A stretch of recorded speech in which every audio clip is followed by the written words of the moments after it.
Salut les abonnés, aujourd'hui donc le chapitre 2, euh, partie 1. Donc voilà, on va commencer directement. Donc l'atome quantique, c'est le chapitre 2, la partie 1. Donc l'introduction, on a une hypothèse. Donc on considère donc l'atome d'hydrogène comme système physique. Celui-ci est formé d'un noyau fixe de masse finie et de charge plus E. Il s'agit d'un proton et d'un électron de masse m et de charge moins E. On considère seulement l'interaction colombienne.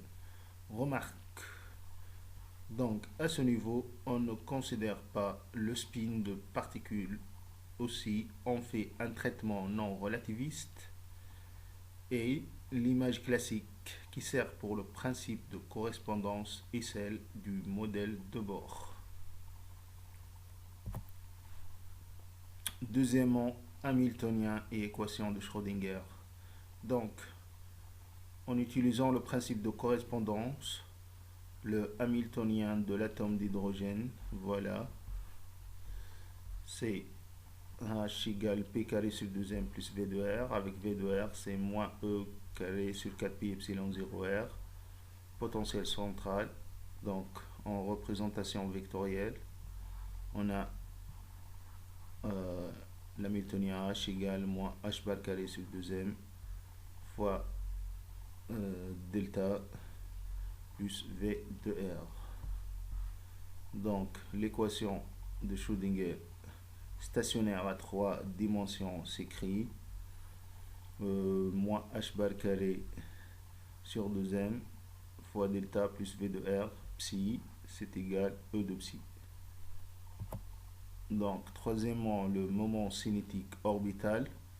Donc en mécanique quantique, dans un système à force centrale, le moment cinétique est conservé. Voilà, donc la démonstration, ça c'est le moment cinétique. Ça c'est normalement c'est en vecteur. Donc L c'est égal à R vectoriel, donc M fois V. Donc pour vérifier que le moment cinétique est conservé, on fait la dérivée et si on trouve qu'elle est égale à 0, voilà, ça c'est la démonstration. Donc je fais la dérivée par rapport au temps, d de L sur dt, voilà, je dérive d de R sur dt vectoriel mv, ensuite plus R vectoriel d de V sur dt fois m. Donc je trouve 0. Donc L est un opérateur vectoriel. Donc, si on compose donc L, on aura L de X, c'est L de Y, L de Z. L de X, c'est YPZ moins ZPY. L de Y, c'est ZPX moins XPZ.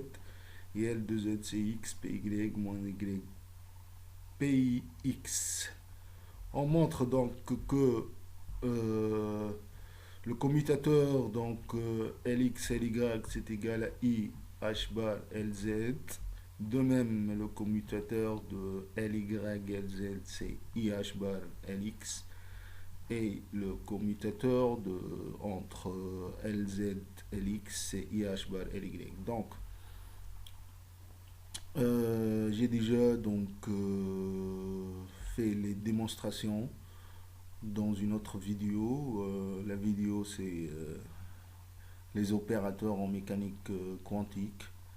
Je vais vous mettre le lien. Donc, j'ai démontré tout ça dans une vidéo. Vous pouvez donc consulter la vidéo pour voir la démonstration de tout ça.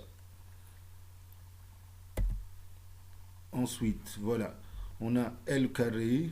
Je vais prendre L au carré, c'est L vectoriel, scalaire L vectoriel. L en vecteur, scalaire L en vecteur. Donc par ailleurs, on peut démontrer ça aussi. Donc L au carré, le commutateur L au carré Lz, c'est égal à 0. Voilà, le L carré, on peut l'écrire, c'est Lx carré plus Ly carré plus Lz carré. Donc, donc on peut donc écrire que L carré LZ forme un écoque de l'espace des fonctions agissant sur les variables angulaires θ et phi.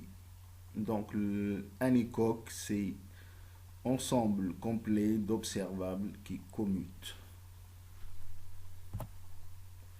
Voilà, donc ça c'est θ, ça c'est phi, voilà le R, ça coordonnées sphériques.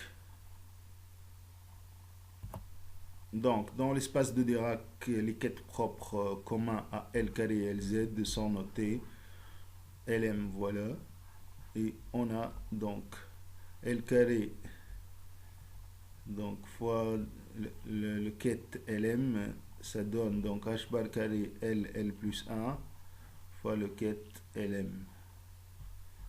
Et on a donc LZ fois le quête LM, ça donne H bar M fois le quête LM. Donc L, elle prend les valeurs réelles, donc 0, 1, 2 jusqu'à l'infini.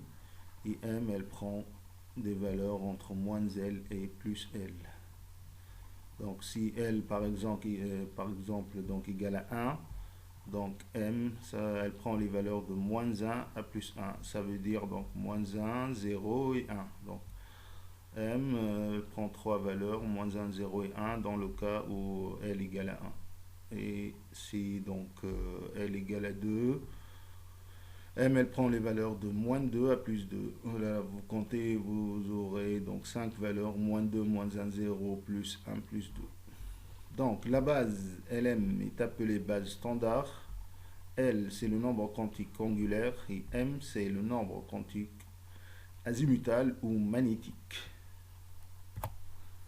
Donc en représentation vectorielle R, les quêtes, l'ensemble des quêtes Lm sont représentées par des fonctions de θ et phi notées.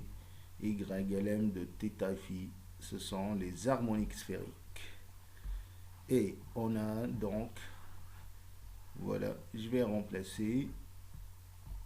Ça sera donc le L au carré de YLM θ phi, c'est égal à H bar carré L plus 1 fois YLM θ phi, et LZ YLM de θ phi, c'est égal à H bar M YLM θ phi.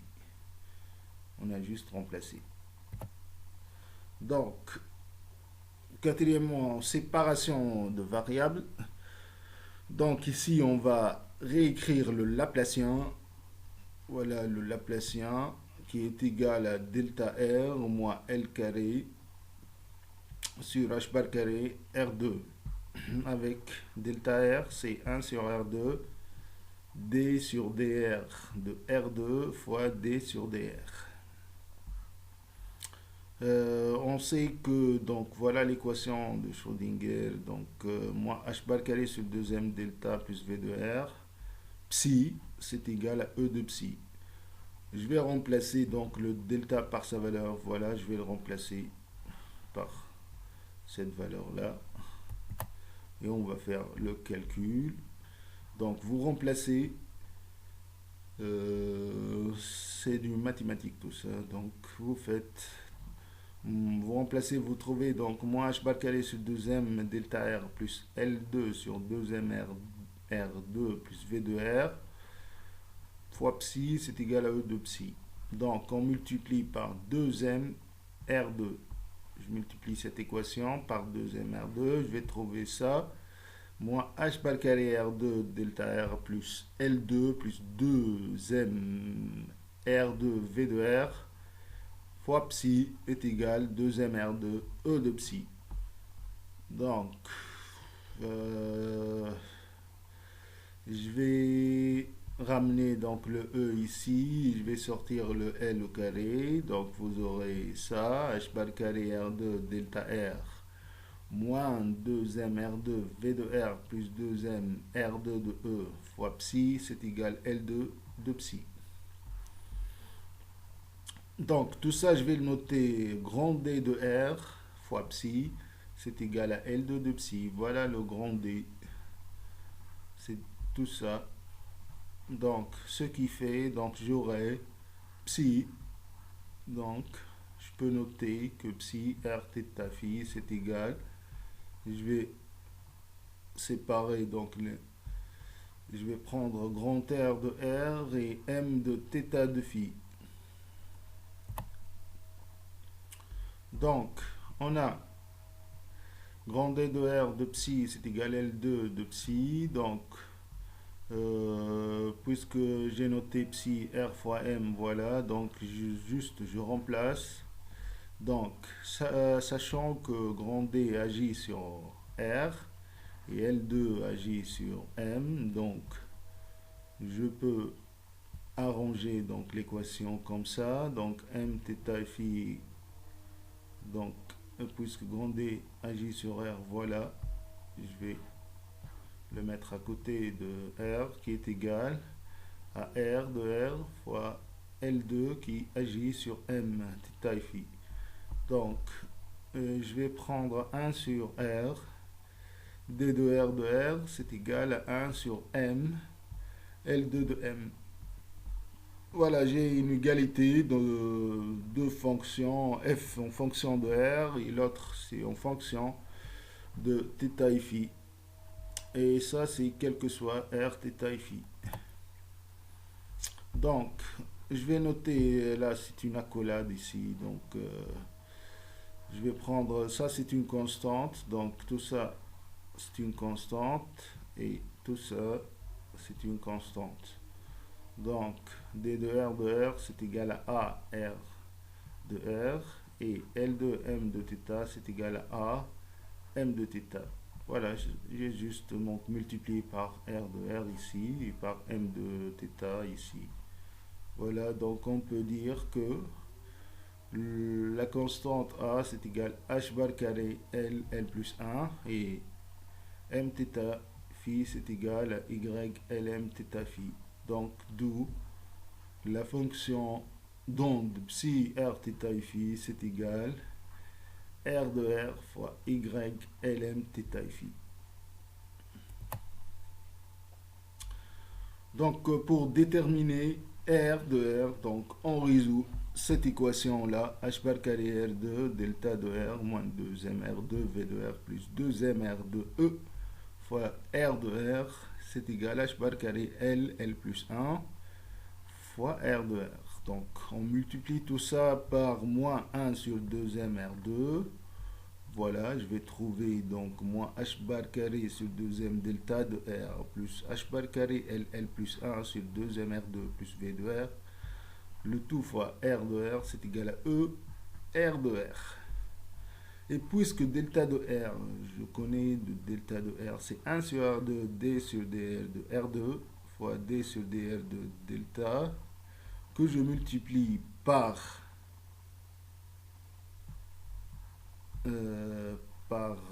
R de R. Donc, je vais multiplier. Voilà, là c'est une faute de frappe. Ici, donc, vous effacez ça, delta de R. Donc, faute de frappe ici. Donc, voilà, c'est juste ça, delta de R. Donc, ici, c'est une faute. Vous l'effacez. Donc, je vais multiplier ça par R de R. Donc, ça sera R de R fois delta de R. C'est égal. Donc, voilà, 1 sur R2, D sur R, de R carré fois D sur dr de grand R. Donc, je vais trouver donc 1 sur R2, D sur dr, en parenthèse, de R2. La dérivée de grand R, je l'ai noté R'. J'ai rien fait, juste j'ai changé la notation. Donc, je vais donc faire la dérivée d'un produit, donc A fois B, donc A'B plus B'A, voilà. Donc, je simplifie, je multiplie par 1 sur R2. Voilà, donc je trouve ça. Et puisque D de R, c'est D2 sur DL2 plus 2 sur R, D sur R. Voilà, ici elle est correcte. Donc, je peux remplacer dans l'équation, j'aurai moins H bar carré sur 2M, D2 sur DR2 moins H bar carré sur MR fois D sur DR, plus le potentiel V effectif, le tout fois R de R, c'est égal à E fois R de R. Donc voilà, cette équation ressemble à l'équation de Schrödinger d'une particule de masse M soumise à l'interaction V effectif, mais à un terme de plus. On a un terme de plus, donc on va faire donc, un changement de variable. Donc on va poser, donc on pose grand R de R égale U de R sur R. Donc la fonction psi, elle, ça sera donc psi R θ phi. Je vais remplacer le grand R par U de R sur R. Je vais laisser ça. Y lm θ phi. Donc, je vais faire la dérivée de grand R sur R. Voilà, ça sera donc... je remplace le R par U sur R. Voilà, j'ai la dérivée de A sur B. Vous connaissez donc dérivée de A sur B. Voilà, je trouve ça. Ça, c'est U sur R2 plus U' sur R. Ensuite, donc, je fais D sur dr de R2 fois D de grand R sur dr. Je trouve donc D sur dr moins U plus grand R U' qui est égal à donc à moins U' plus U' plus R fois U seconde.